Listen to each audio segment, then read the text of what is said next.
Let me show you 5 ways that your workbench is wasting your time and maybe even ruining your projects. For years I worked on what I thought was a decent workbench, but I was constantly fighting it. Clamps getting in the way, tools wobbling, glue-ups going crooked. I didn't realize my biggest problem wasn't my technique, it was my surface. But then I discovered dog holes, and now I'll never build another workbench without them again. Today I'm going to show you exactly why. From instant work holding to perfect finishing tricks, even mounting a small drill press in seconds. Dog holes change my entire workflow, and I'm going to prove it. Let's be honest. Most people don't have dog holes in their workbench. But by the end of this video, I bet you'll want them. And if you already do have them, there's a good chance you're not using them to their full potential. I'm walking through 5 common workshop problems and how dog hole accessories solve them for me. Now, some of these accessories were sent to me by TSO products. I was not paid to make this video, I just really like their stuff. If you like anything I'm showing you, I did put some affiliate links down below. YouTube channels don't run in hopes and dreams.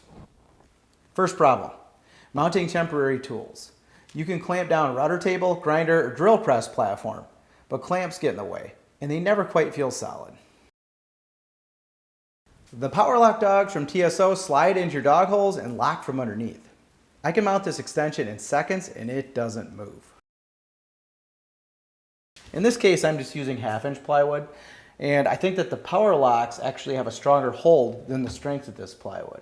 But if I would have used 3/4-inch plywood, I could probably sit on this. You just slide them in the hole and tighten the screw from the top. The little toggle flips out and locks them in place. These power locks come in 2 different lengths. I have a thick workbench, so I use the long ones. You can easily install them from the top, but getting them out is way easier if you have access below the bench. I suppose if you added a small relief to be able to grab them with your fingers, access from below wouldn't be necessary. This bench extension could be a router table, grinder, or sanding station, whatever you want. It's modular, quick, and strong. And if you're wondering how to add dog holes to your workbench, I actually made a full video showing you exactly how I did it.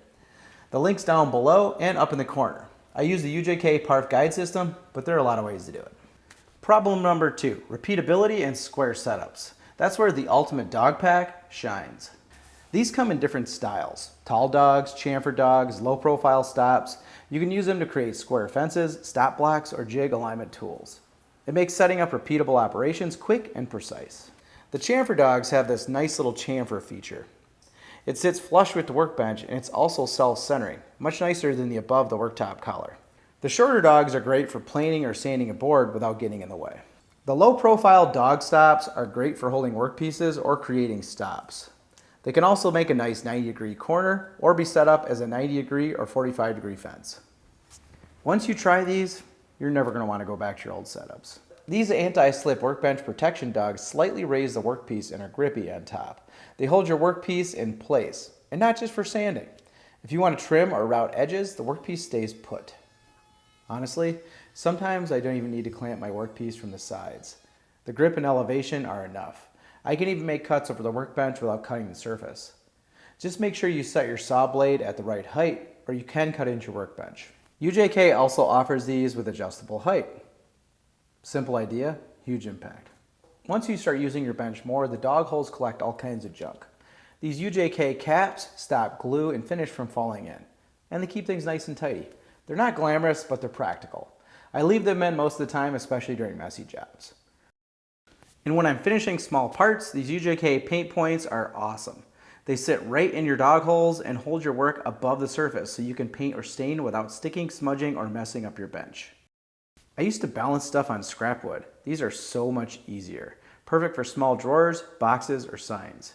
They're a game changer during finishing.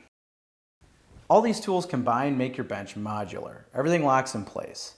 I can go from router table to sanding station to glue up in seconds. I spend less time fiddling with clamps and more time building. It just works. Think of what you could mount on something like this. Leave your best idea in the comments. So, a quick recap.